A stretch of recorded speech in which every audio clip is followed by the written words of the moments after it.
Hey guys, welcome to The Rundown. I am Victor Lucas, and we've got some fun stories to jump into. Let's get started with some social impressions on Borderlands, the movie. We'll start with mine. I wrote on Twitter, social embargo is up on Borderlands movie, and here's my quick thought. I've been covering video games and entertainment for a long time. Hollywood, I am ready to consult on your project. Happy Console Gamer and I review the film on EPN's YouTube channel later today. And that is true. The embargo for our review is up at midnight on August 8th. So we've got a few more hours to wait and you can watch that review. But let's look at some other social impressions. Barry Hertz, who's the film critic for the Globe and Mail, says Borderlands, the unironic feature-length equivalent of Tar finale, in which Cate Blanchett comes to horrifying realization her career is now in the hands of Rainier Wolfcastle voice nerds. I think that's what he's going for. But even nerds have better taste than Roth's abysmally boring IP strip mining. Ouch. Sean Patrick Kelly says the social media embargo is now lifted, and I can say that Borderlands movie has an exceptional level of detail for those who have played the video games, but I don't know if that's enough to stop people from accusing it of being a Guardians of the Galaxy ripoff. Movie Scene Canada says, as predictable as films come these days, Borderlands movie is borderline unwatchable. With such great talent in front and behind the camera, it's astonishing to me that this ended up being the finished product. Blanchett and Hart are having a lot of fun here and saved this from being a train wreck. Geared to be a franchise starter, it'll be a surprise if this film finds an audience. The Hollywood Handle says Borderlands is a fun PG-13 action movie. It completely relies on Cate Blanchett's star power to carry itself to the finish line, and she delivers. While there's nothing that particularly makes it stand out from the crowd, the film is enjoyable from start to finish and has decent pacing throughout. Jack Black is also a comedic powerhouse. Aside from some corny flashback scenes and acting decisions that don't always land, Borderlands is nothing to complain about, but nothing to rejoice over. Film critic Nad Reviews says Borderlands makes a tiring mess with very little redeeming qualities. While smart to center on Cate Blanchett, who does her best to keep some energy going, the story and character motivations fall flat. Very displeasing. Film critic Matthew Simpson says, oh hey, I can tell you I've seen Borderlands movie now and that it's really bad. I really wanted to like it, but an uninspired plot plus several phoned-in performances plus being stuck in a weird place where it looks both expensive and cheap at the same time make it a huge misfire. And finally, film critic Edgar Ortega says Borderlands feels like what an out-of-touch executive thinks the cool kids find appealing. There's not a single earnest character moment here, just obnoxious quips that feel dated as soon as they leave the actors' mouths. It's not even so bad it's good, just a complete mess. So there are some impressions. I'm not going to give you my review. You've got to stay tuned right here to watch that later on. It's going to be me with Johnny Millennium, so make sure you're subbed so you can get that review right away. But the Borderlands movie is coming out very soon, and you should probably watch our review. All right, let's switch over to actual video games now. Here's my review on the run of Cygni All Guns Blazing. I have been playing the hell out of a game called Cygni All Guns Blazing. This is from a company called Keelworks. They're based out of Edinburgh, Scotland.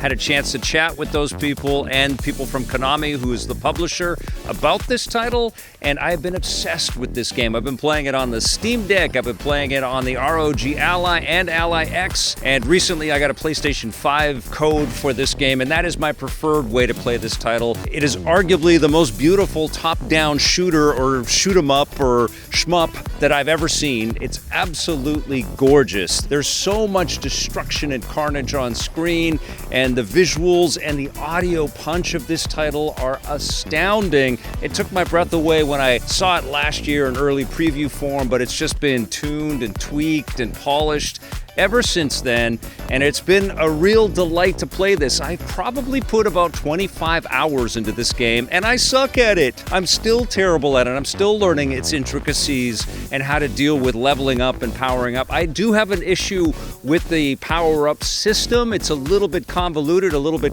more complicated than it need be, but essentially the mechanics of this title are very familiar for anybody that's ever played a shmup from back in the day, except for one major thing. You can actually take quite a bit of damage. You've got shields on your craft, and you can take quite a few hits as you're picking up all of these little energy icons that are then your currency to buy upgrades. But the thing is, when you're playing this in regular mode or hard mode, if you lose the life, you lose all of the currency. It's just like Sonic the Hedgehog.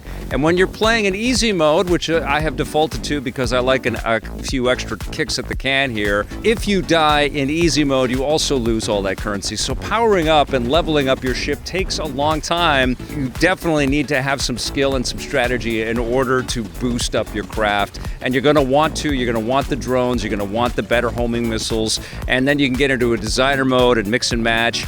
And of course, as you accelerate through the ranks of this title, and for me, it's taking me a long-ass time to do that, but as you accelerate through the more difficult ranks of this game, you can get into an arcade mode, and you can kind of pitch your scores against the leaderboard and the world out there.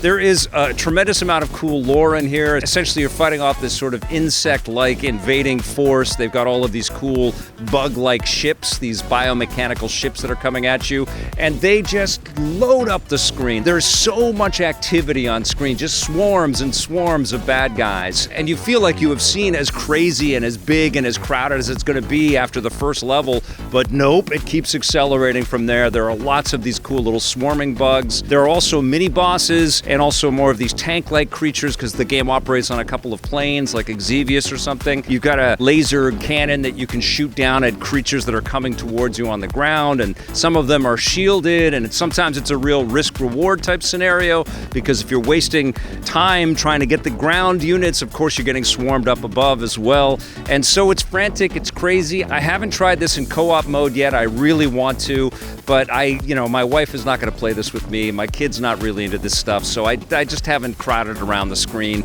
to do that with anybody. But man, I've been having a fantastic time. What a delight Cygni All Guns Blazing is, and what a great story this whole thing is. This is the first game from the studio. This is Konami taking a chance on some brand new game makers, and they delivered. Cygni All Guns Blazing is a hell of a good time. It's not perfect. Sometimes there's some frame rate hitches. I wish that it ran a little bit faster, a little more closer to 60 frames per second on the Steam Deck and on the Allies. I do like the way it looks on my big OLED TV on my PlayStation 5, though. Man, this is gorgeous. I'm going to give Cygni All Guns Blazing an 8 out of 10. Don't miss this one. All right, let's talk about that new trailer that Nintendo dropped for The Legend of Zelda Echoes of Wisdom, which is coming out soon. And oh my God, this game looks absolutely delightful. Very cool looking aesthetic to this adventure. It's very reminiscent to what Nintendo did with Link's Awakening for the Nintendo Switch, although everything looks to run a little bit better than Link's Awakening does.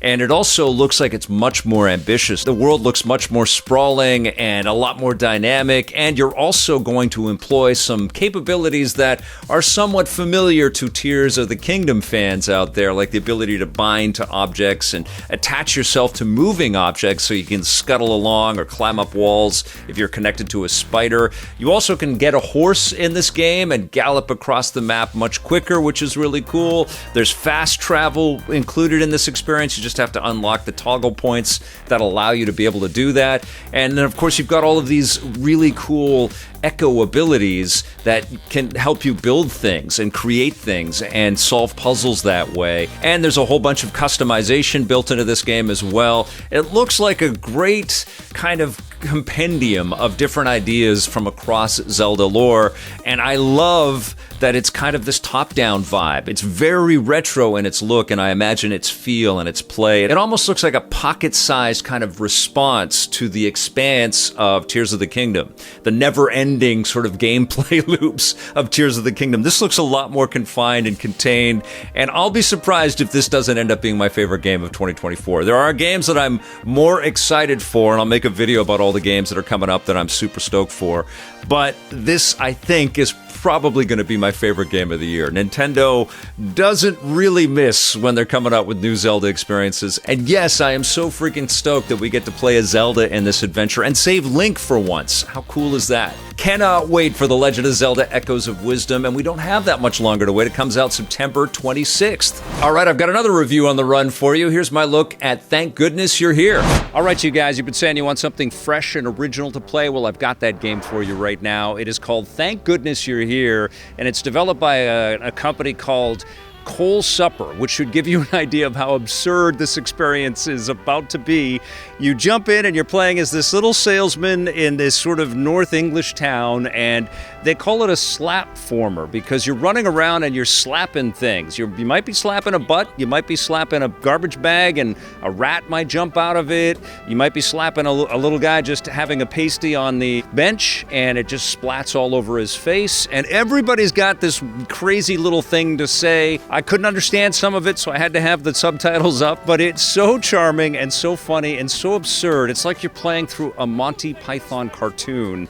It's definitely all hand animated and rough, and the sizes of the characters don't really correlate with any kind of reality. You might be jumping into a pint glass, you might be squeezed through a pipe. I had to deliver some seagulls to some guy that was taking a crap as part of one of the objectives within the game, and you are just going from absurd, crazy idea to absurd, crazy idea. There is quite a bit of sort of stumbling about and just walking around and sort of knocking on different people to see what they might ask you to do. You have these little intricate pathways that you can find around the map as well, so you might be able to jump on a bunch of boxes and climb up a fire escape or something like that, or hop into a window. Sometimes you'll get into storefronts and the people that run the stores might ask you to do things, find some tools or something like that. It's a really difficult game to encapsulate and to explain. It's really just a game to experience and have some fun with. I've been playing this exclusively on the ROG Ally X, and of course this isn't anything that requires state-of-the-art technology to run really well. It runs beautifully even with the lowest TDP. Even when I've set it to 13 watts, it runs flawlessly, and it looks incredible, and the music and the sound effects and all the voice work, wonderful. Hello there. I've got a sausage here. Would you like it? Here you go. Ah, I've dropped it. That's okay. I've got another. Ah, I've dropped it again. It's all right. I've got some more inside. Back in a mo. This is such an absolute joy to experience. It's honestly one of the best games that I've played in 2024. But if you're looking for something fun and fresh and unique, and you're also into that English style of humor, that kind of Monty Python-esque style of humor, you're going to be absolutely blown away by how cool this game is. I'm going to give Thank Goodness You're Here a 9 out of 10, and congrats to everybody at Coal Supper. You really made something original here. Very cool stuff. And finally, we've got another cool-looking game that's headed our way very soon. It's called Neo Harbour Rescue Squad, and it's from Banshee Co., who has made a lot of horror adventure games in the past. And this is a totally different take. It looks like this really well-illustrated kind of adventure take on a hybrid of like Ace Attorney and Trauma Center, with all of these interesting mini-game components that help you to save different people. And I'm just loving the aesthetic on this thing. It looks like it's going to be loaded with really cool little surprises. And I actually wanted to connect with Benjamin Rivers, who's the co-creator of the game, and hear from him exactly what this title is all about. Neo Harbour Rescue Squad is an action game where you play a rookie paramedic trying to save lives throughout your city while restoring your reputation against the egotistical fire department. The game is inspired by real paramedics, but we like to keep this very funny and humorous, very hopeful and upbeat, and you have a dolphin as a squad mate, so it does get a little silly at times. Now, this game's going to be available on PlayStation and PC, and it's going to be coming soon. And something else that's pretty cool is that there's a demo hitting August 15th, so you can try out Neo Harbour Rescue Squad and see if it's for you. All right, you guys, that's going to do it for the rundown today. Thank you so much for watching and for supporting our channel here and also our Twitch channel, twitch.tv/EPN. We will see you soon, and until then, play forever.